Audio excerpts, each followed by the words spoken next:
I agree with much that Ray said.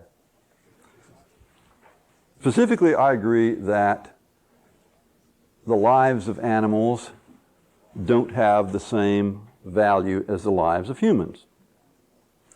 If you had a forced choice between causing the death of even a very intelligent animal, such as a rhesus monkey, and causing the death of a human, I think it would be better to choose to cause the death of the monkey. So I don't believe with Tom Regan that there's anything like equal value of life there. I agree with Ray Fry that there are differences. Ray and I agree, however, that this doesn't entail that the lives of animals have no value.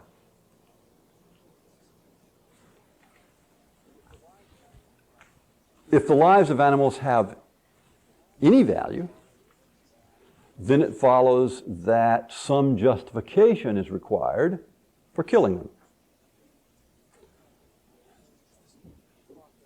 In the process of raising and slaughtering animals for food, they're killed.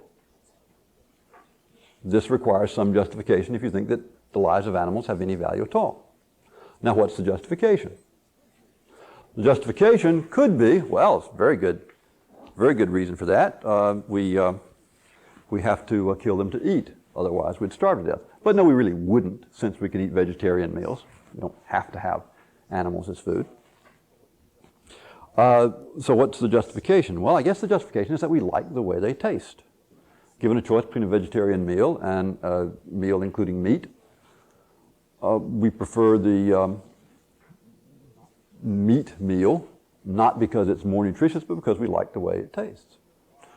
So if you think that lives of animals have any value at all, it would have to be such a slight value that it would be outweighed simply by your enjoyment of how they taste.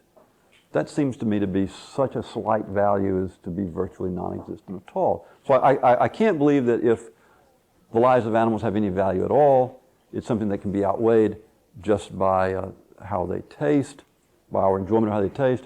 So I think that on those grounds, since Ray and I agree that the lives of animals have some value, even if not as much as the lives of humans, that he ought to be a vegetarian too.